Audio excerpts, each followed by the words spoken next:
Diabetes एक chronic disease यानी कि लंबे समय तक चलने वाली बीमारी है। ये हमारे ब्लड शुगर लेवल को अफेक्ट करती है। हमारी ब्लड स्ट्रीम्स के अंदर ग्लूकोज यानी कि शुगर ट्रेवल करता है, जो कि हमारी बॉडी सेल्स को एनर्जी प्रोवाइड करता है। जब भी ये हमारी बॉडी में कम या ज्यादा होता है तो हमारी बॉडी में बहुत सारी प्रॉब्लम्स क्रिएट हो जाता है। पर इस चीज को कंट्रोल करता है हमारी बॉडी में इंसुलिन हार्मोन, जो कि पैनक्रियाज से प्रोड्यूस होता है बीटा सेल्स के द्वारा। इंसुलिन हमारी बॉडी में एक की तरह काम करता है। ब्लड स्ट्रीम से होते हुए जब भी हमारे ग्लूकोज हमारे सेल्स के पास जाते हैं तो इंसुलिन हार्मोन ही है जो वहां पे एक की का काम करता है और सेल्स के डोर्स को ओपन करता है ताकि ग्लूकोज सेल्स के अंदर जा सके और उनको एनर्जी प्रोवाइड कर सके, ताकि वो अपना काम अच्छे से कर सके। जब हमारी बॉडी में इंसुलिन अच्छे से काम नहीं करता या फिर प्रोड्यूस उतना नहीं हो पाता तो हमारे बॉडी में डायबिटीज की इशू आता है। डायबिटीज बेसिकली दो तरह की होती है, टाइप ए और type B. Type A diabetes में हमारी बॉडी में इंसुलिन बनता ही नहीं है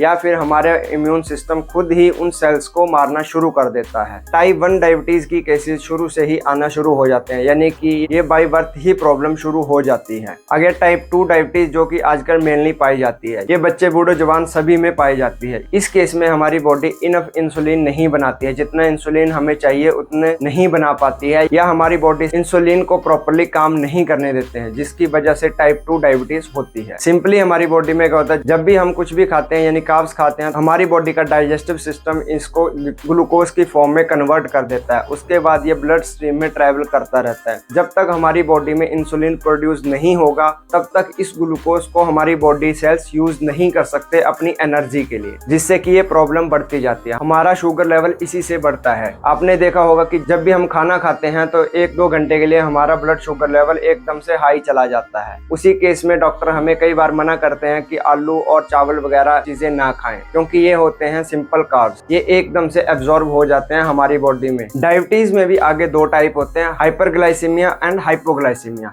हाइपरग्लाइसीमिया में हमारा ब्लड शुगर लेवल इंक्रीज हो जाता है, बढ़ जाता है। उस केस में हमें ज्यादा प्यास लगती है, बार बार यूरिनेशन करने जाना पड़ता है और हमारा वेट भी इंक्रीज हुआ होता है। दूसरा टाइप है हमारा हाइपोग्लाइसीमिया। हमारी बॉडी में कंपी सी उठती है, बॉडी शेकी सी होनी शुरू हो जाती है, यानी आप बोलो तो कमजोर होने शुरू हो जाती है। वो उस केस में होता है जब हमारी बॉडी में इनफ शुगर लेवल नहीं होता है, मतलब हम दवाइयां खा रहे हैं पर हम खाने में कुछ नहीं खा रहे हैं। उसकी वजह से हाइपोग्लाइसीमिया होने के ज्यादा चांसेस रहते हैं और आगे चल के ये बीमारी हमें कोमा तक भी ले जा सकती है। तो इसको कैसे कंट्रोल करें? डायबिटीज को कंट्रोल करने का मेन एक ही रास्ता है, वो है हमारे लाइफस्टाइल में चेंज। हमें ज्यादा से ज्यादा फाइबर वाली फूड्स खाने हैं जिनमें की फाइबर हो, जैसे फ्रूट्स और सब्जियां, जैसे कि सैलेड वगैरह। इनमें ज्यादा से ज्यादा फाइबर होता है और कम से कम कैलोरीज होती है, जिससे हमारे ब्लड शुगर लेवल मेंटेन रह सकता है। फ्रूट्स में हमारे पास गुआवा और जामुन वगैरह आते हैं, उसमें फाइबर्स होते हैं बट कैलोरीज बहुत ही कम होती हैं, तो ये हमारे लिए बहुत ही अच्छा फूड सोर्स होता है। दूसरा, जब हम खाना खाते हैं तो ऑब्वियसली हमारी ब्लड शुगर लेवल बढ़ेगा, बट उसको कंट्रोल करने के लिए हमें डेली वर्कआउट करना ही चाहिए। 30 से 45 मिनट तक रनिंग या कोई भी हार्ड वर्क वाला काम करना चाहिए, जिससे कि हमारी बॉडी ज्यादा से ज्यादा एनर्जी हमें वहां से खींचे, ताकि हमारी बॉडी उस टाइम ज्यादा से ज्यादा एनर्जी को यूज करे। जब भी हम कुछ काम करते हैं तो हमारी कैलोरीज बर्न होती हैं और उन कैलोरीज को बनने के लिए ग्लूकोज ही हेल्पफुल होता है। तो सिंपली डायबिटीज को सिर्फ दवाइयों के साथ कंट्रोल नहीं किया जा सकता, इसके लिए परहेज सबसे ज्यादा जरूरी है। तो फाइबर युक्त चीजें खाएं, दवाई टाइम से खाएं और अपने डेली शेड्यूल में एक्सरसाइज को इनकॉर्पोरेट करें ताकि ये बैलेंस आउट हो सके। राधे राधे।